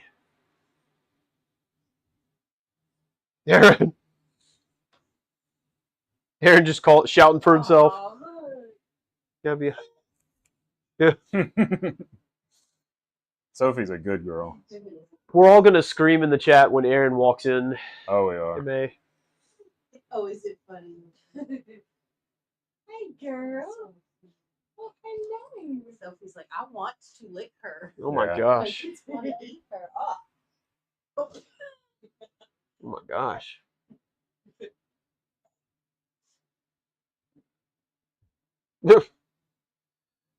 I expect a Cheers entrance, So you got as long as you're real Ted big. Danson. You got real big. It's hard to believe that Oliver wasn't walking at this age. Yeah. It's so big. It's crazy. Amy. Sophie, good girl. Sophie's a great girl. Good, Amy. Sorry if it stinks in here, Lisa. Sophie had diarrhea in here for days. You got those coasters? She's been on medicine and she's been having The diarrhea owls? all over the place in the house. You want to show Ashley? I'm Come on. sorry. I have two He wants to children. show you I love some. them. Oh, yeah. I don't even notice it. Oh, you got my coasters. Oh, cool. He Yeah. loves those coasters. How many Said the are there? owls. The owl coaster? Oh, that's How many is it? This is no nerdy talking now. We're just like pandering to Oliver. He loves your tattoos, by the way. Oh, He yeah. always asks, "What Yeah, happened to Brad's arm?" Oliver, look. Oliver, look at Uncle Brad's arm. You see Woobat? You can touch it. It doesn't hurt. It's just a tattoo. Did somebody draw on Uncle Brad's arm? Somebody drawing his Yeah. arm.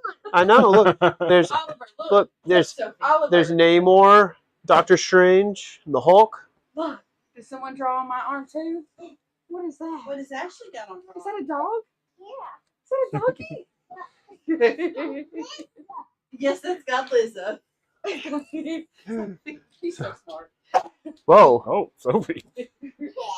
Sophie got a little excited. Oliver's gonna be a big. Said the view count's going up. He's gonna be a Is it? Did you tell Uncle Brad what did you dress up as at school? Where? It's definitely the Oliver. What show. were you? What were you on career day? With What your did you wear? with your binoculars. Two tacos. Yeah. Oh man, that's awesome. I liked your outfit. It was so cool. Did you you want to dig up dinosaur bones? I lost a bone T-Rex at Disney World. You lost a bone You lost the bones? He lost the bone T-Rex at Disney World. Did He you? Did we get you? Can we get you a new one? We need to I lost it. I built we need to do a dinosaur stream, guys. I built the T-Rex bones. And I You said you were lost gonna the do a T-Rex plant stream. We'll What have were to you get gonna you. draw again? What I other forgot bones do you have? A monster monstera. Oh. Which one did you get when you and Daddy were paleontologists the other day? What bone dinosaur was that? broken leg Triceratops. Oh. A lost leg Triceratops. Lost a leg? Did not have it? Lost a leg? 2 legs. I don't know if you guys can hear him naming off all these Mom dinosaurs. Your mom knows how to find bones too. Oh, sorry, different. Yes, You got- I have 2 children to show for Yeah. it. Yeah. Triceratops bone. You got. Okay, guys, I think we're at that spot now that Scorpion's done.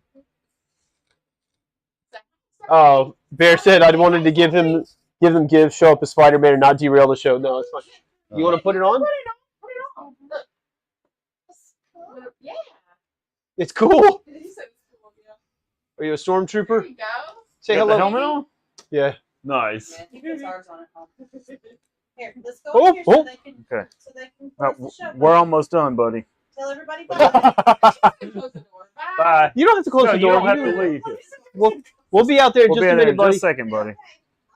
Say Okay. everybody. Bye, Oliver. I wonder why this is the most viewed stream we've Yeah. had. He's out here stealing hearts.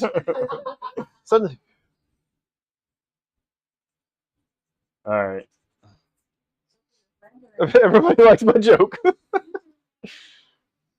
All right, guys. Here he is with his tail and everything, whipping around. Yeah. All right. Let's sign this up, and then we'll get out of here. I'm gonna go eat a hamburger. Cliff, don't you worry. I'm going to draw my part of this next. Yeah, I'm Don't just you gonna worry. pass it on to Brad. He'll do it free of charge. Yeah, free. I'm just doing it for the exposure. Once Aaron gets here is when the exposure really starts. Oof.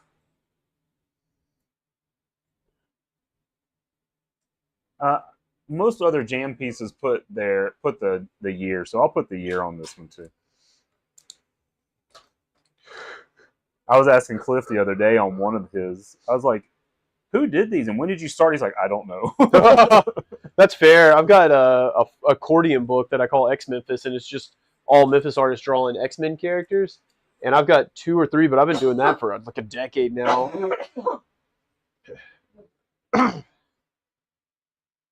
Aaron, not Sharon. There's no Sharons here. Sharon is Karen, though. Aaron, start thinking about what topic we want to do on a stream when you're here. We'll let you choose if it's not too, offensive. He wants you to do a nude rendering of me. I'll model Live. live. I'm just off screen.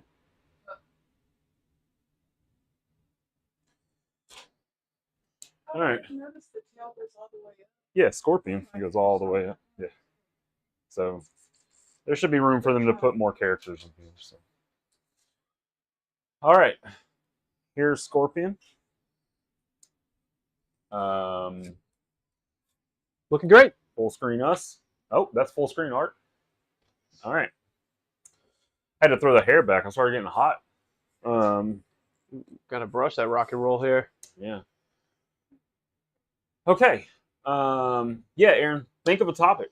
And we'll see what we can make happen with it. So. Yeah. So, all right. Cliff, I'll shoot you a picture of this in a little bit. There'll probably be some. I've told you before. I like to sit on a piece and then kind of come back to it and see if there's anything else I want to touch up and stuff. So I'll send you a picture tomorrow after I've had time to let eyes rest on it. And I'm sure there's some rendering parts I'm going to want to do some touch ups and stuff on. But yeah, it's fun. Never drawn Scorpion before, and I hope to draw him again some other time. So definitely the muck. Hey man, have a second story ready. Cool. Next stream that I have, yeah, man. Thank you as always. Next stream will be on Instagram on Sunday, and I'll be finishing up this one that I did. Another one for Cliff. So we'll do Etrigan the Demon.